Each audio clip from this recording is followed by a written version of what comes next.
नमस्कार दोस्तों, स्वागत है आपका हमारे YouTube चैनल पर। दोस्तों, आज हम आपके लिए एक ऐसी कहानी, एक ऐसा प्रसंग लेकर हाजिर हुए हैं जो काफ़ी ज्ञानवर्धक है। प्रिय दर्शकों, ये कहानी आपको आपके जीवन में काफ़ी प्रेरणा देकर जाएगी। ये कहानी आपको सिखाकर जाएगी कि आपको मोक्ष की प्राप्ति कैसे हो सकती है, स्वर्ग की प्राप्ति आपको कैसे हो सकती है, वो कौन से कर्म हैं जिन कर्म को अगर आप करेंगे तो आपको नरक की प्राप्ति होगी, वो ऐसे कौन से कर्म हैं जिन्हें आप करेंगे तो आपको स्वर्ग की प्राप्ति होगी। दोस्तों, ये कहानी एक वैश्या और एक साधु की कहानी है जो काफ़ी अच्छी कहानी है।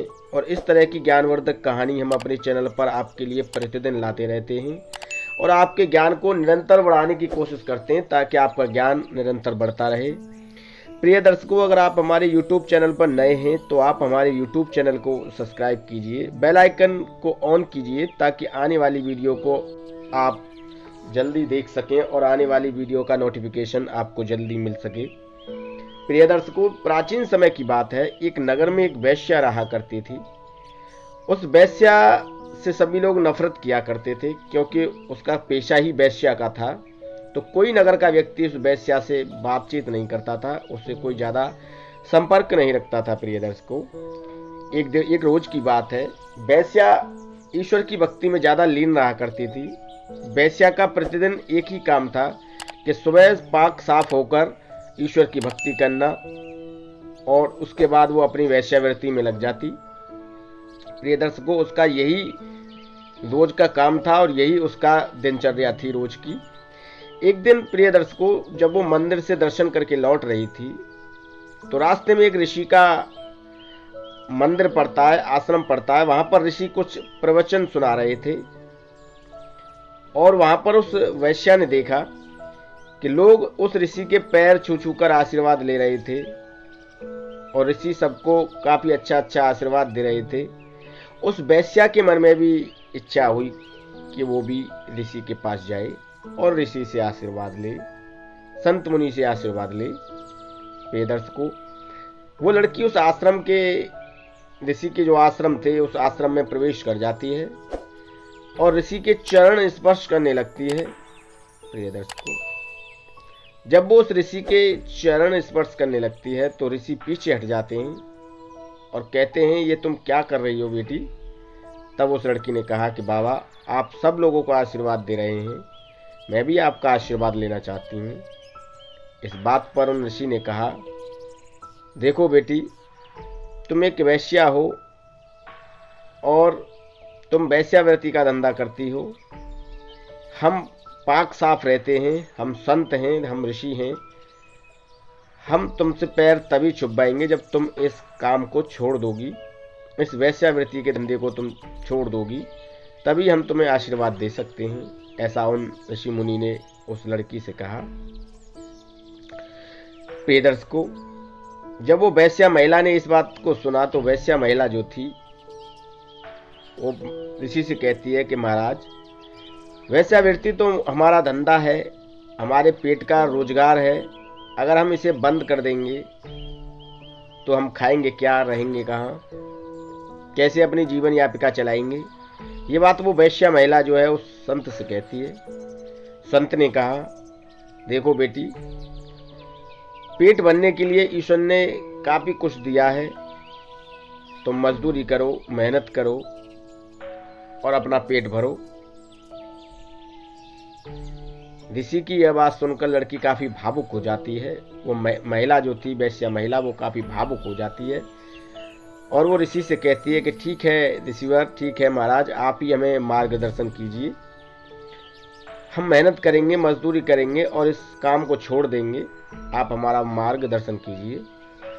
प्रिय दर्शकों, वो जो ऋषि था उस लड़की को एक रेहड़ी दिला देता है और रेहड़ी दिलाकर उस पर कुछ साग सब्जी रखवा देता है और वो लड़की गांव-गांव जाकर, पहले तो उस नगर में ही सब्जी बेचती है वो लड़की, जिस नगर में वो रहती थी।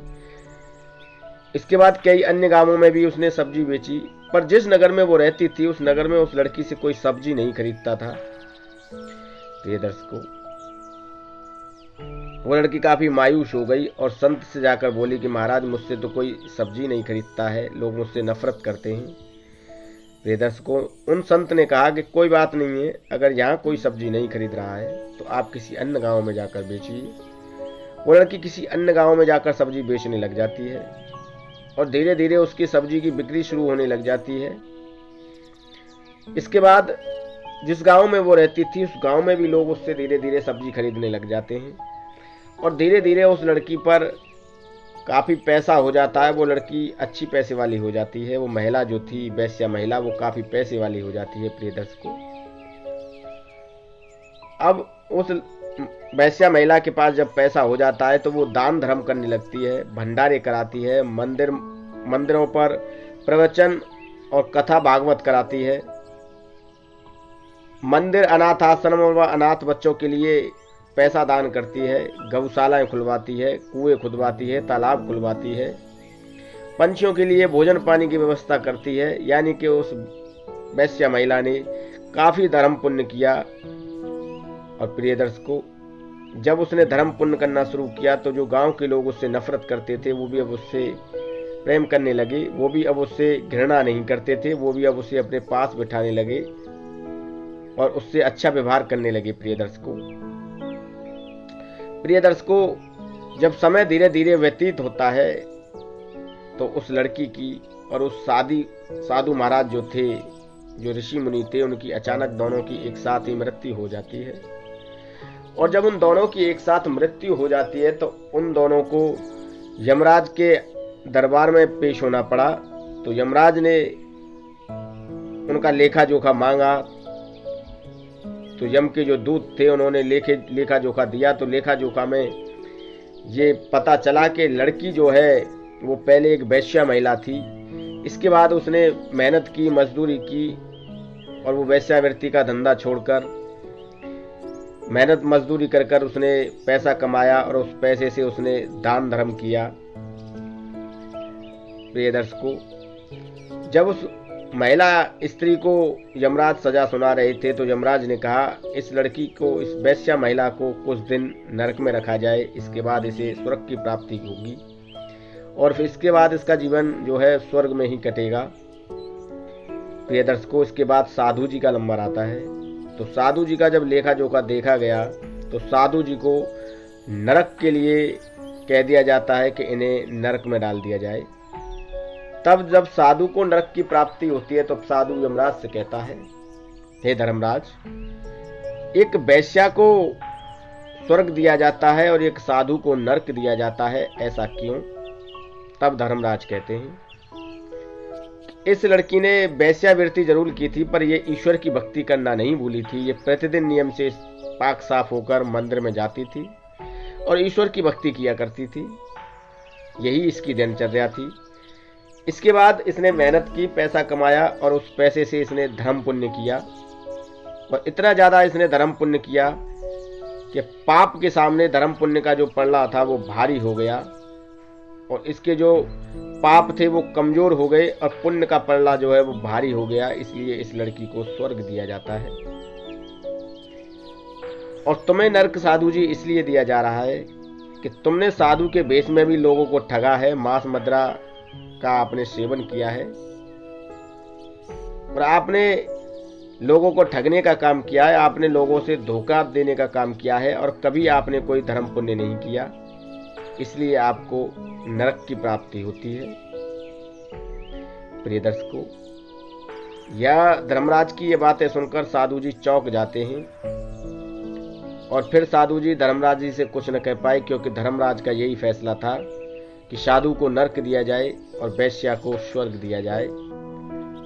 प्रिय दर्शकों, ये कहानी हमें यह प्रेरणा देकर जाती है कि हम चाहे जीवन में पाप कितने भी करें पर अगर हम पुण्य करते हैं और पुण्य भी हम अगर इतने करते हैं कि पाप का पल्ला कमजोर पड़ जाए और पुण्य का पल्ला जब भारी हो जाता है तो पाप के सामने पुण्य मजबूत हो जाता है और उस पुण्य की वजह से हमें मृत्यु के पश्चात स्वर्ग की प्राप्ति होती है। प्रिय दर्शकों, हम आपसे ये नहीं कहते कि आप अपना घर बार लुटा दो, पर अगर आप 100 रुपये कमाते हैं तो उसमें से 1 रुपया दान धर्म का जरूर निकालिए, 1 रुपये का आप दान धर्म जरूर कीजिए जिससे कि आपको स्वर्ग की प्राप्ति हो। और आपने जो भी पाप अगर जाने अनजाने में किए हैं तो वो पाप का पलड़ा कमजोर हो जाए और पुण्य का पलड़ा जो है भारी हो जाए।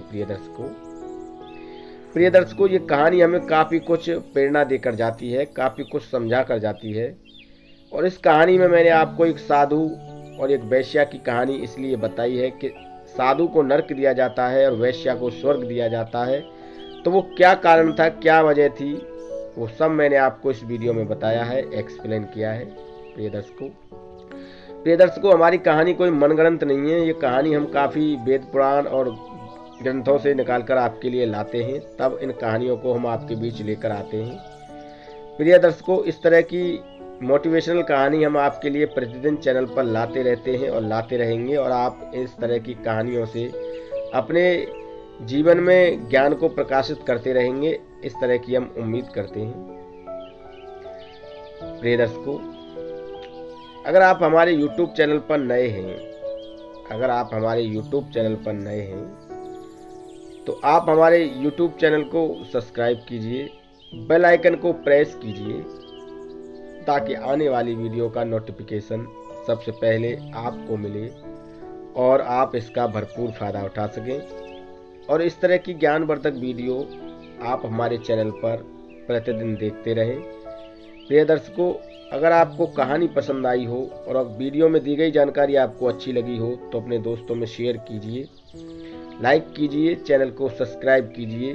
धन्यवाद, नमस्कार।